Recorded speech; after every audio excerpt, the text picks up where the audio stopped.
Hello students, welcome to my channel. Solve करते हैं concept of physics के SHM chapter से सब्जेक्टिव एक्सरसाइज का question number 7। Consider a particle moving in simple harmonic motion according to the equation x equal to 2 cos 50 pi t plus tan inverse 0.75 where x is in centimeter and t in second. The motion is started at t equal to 0. First, when does the particle comes to rest for the first time? Second, when does the acceleration have its maximum magnitude for the first time? Third, when does the particle comes to rest for the second time? तो हम लोग को एक particle जो कि SHM कर रहा है उसका इक्वेशन गिवन है। ये इक्वेशन गिवन है x as a function of time, और हम लोग से पूछा है कि पहली बार रेस्ट पर कब आएगा, मैक्सिमम एक्सेलरेशन कब होगा। तो पहले हम लोग ये समझ लेते हैं कि t इक्वल टू 0 पर इनिशियल इंस्टेंट पर पार्टिकल अपने एसएचएम वाले लाइन में कहां पर है और किस तरफ जा रहा है। तब हम लोग को समझ में आएगा कि वो पहली बार रेस्ट पर कब आ सकता है और बाकी चीजें। तो ये इक्वेशन हम लोग को गिवन है, इसमें x equal to a cos omega t plus theta, ये थीटा है। तो theta is tan inverse 0.75, that is tan inverse 3/4। तो थीटा tan इनवर्स 3/4 है, मतलब थीटा 37 डिग्री है। ये 3, 4, 5 साइड्स वाला राइट एंगल ट्राइंगल हो गया। थीटा अपना 37 डिग्री है। 37 डिग्री है तो इसको रेडियन में कन्वर्ट कर लिए, पाई बाई 180 से मल्टीप्लाई कर देंगे, रेडियन में कन्वर्ट हो जाएगा। So x equal to 2 cos 50 pi t plus theta, t equal to 0 इसमें सब्स्टिट्यूट कर दिए तो ये आ गया, t 0 पुट कर दिए तो x equal to 2 cos theta, theta अपना 37 डिग्री है, cos थीटा का वैल्यू 4/5 बेस अपॉन हाइपोटेन्यूज।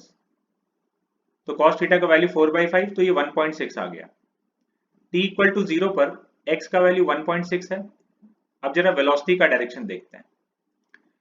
इस x को डिफरेंशिएट कर देंगे तो वेलोसिटी आ जाएगा। इसको डिफरेंशिएट करके यहां ये लिखा हुआ है -100 pi T, sorry -100 pi sine 50 pi T plus theta. t equal to 0 इसमें सब्स्टिट्यूट कर देंगे तो ये बचा v equal to -100 pi sine theta.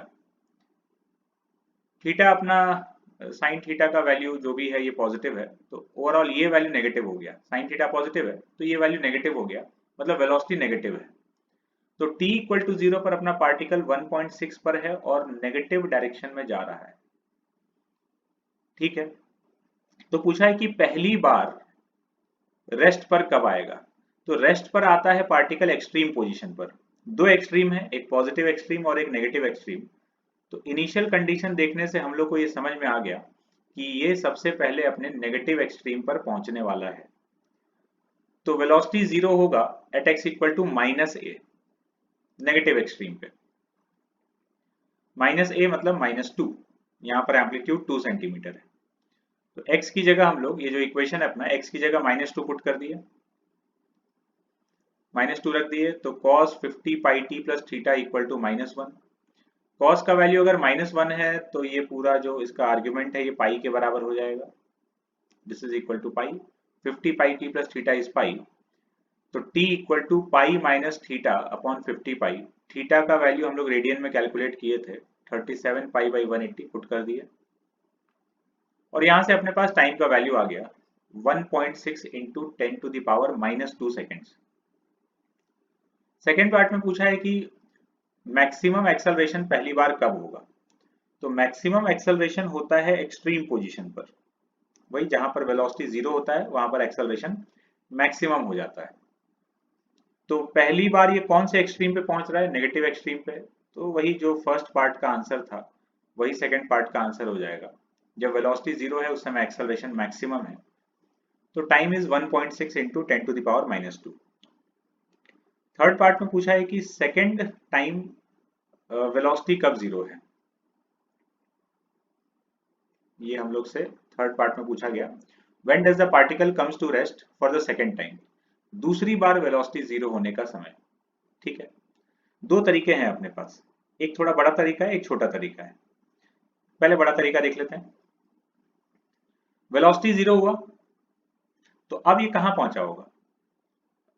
ये 1.6 पे था और नेगेटिव डायरेक्शन में जा रहा था, तो पहली बार ये नेगेटिव एक्सट्रीम पे पहुंचा, यहाँ वेलोसिटी जीरो हुआ, और दूसरी बार पॉजिटिव एक्सट्रीम पे पहुंचेगा, यहाँ दूसरी बार वेलोसिटी जीरो होने वाला है। तो हम लोग x की जगह 2 रख देंगे, x की जगह 2 रख दिए, तो cos 50 pi t plus theta equal to 1, इसका वैल्यू 1 है। तो या तो ये 0 हो जाए, cos 0 भी 1 होता है, लेकिन ये 0 नहीं हो सकता, क्योंकि 0 हो गया तो टाइम नेगेटिव आ जाएगा यहाँ से। तो नेक्स्ट हायर वैल्यू 2 पाई है, तो ये अंदर वाला जो आर्ग्यूमेंट है 50 pi t plus theta, this is 2 पाई। तो t का वैल्यू आ गया 2 पाई माइनस थीटा, यहाँ से t का value 2 pi minus theta by 50 pi, theta का वैल्यू रेडियन में रख दिए 37 पाई बाई 180। तो यहाँ से हम लोग के पास ये टाइम का वैल्यू आ गया 3.6 into 10 to the power minus 2 second. ये था बड़ा वाला तरीका। छोटा तरीका इसका क्या हो सकता था? फर्स्ट पार्ट में हम लोग यहाँ से यहाँ तक का टाइम कैलकुलेट कर चुके थे, स्टार्टिंग पोजीशन से नेगेटिव एक्सट्रीम तक जाने का। अब दूसरी बार यहाँ पर वेलोसिटी जीरो हो रहा है 2 पर, तो नेगेटिव एक्सट्रीम से पॉजिटिव एक्सट्रीम तक जाने का समय, ये टाइम तो t/2 होता है, ये तो हम लोग को डायरेक्टली पता है। तो यहाँ से यहाँ तक का time capital t/2 half of time period है। तो फर्स्ट पार्ट में जो टाइम आया था यहाँ से यहाँ तक का, उसमें t/2 और ऐड कर देंगे तो ये टाइम आ जाएगा। तो वही हम लोग यहाँ पर लिखें कि जो फर्स्ट बार में जो टाइम आया था वो ये है 1.6 into 10 to the power minus 2 plus t/2 और कर देंगे हाफ ऑफ टाइम पीरियड, तो ये वाला टाइम आ जाएगा।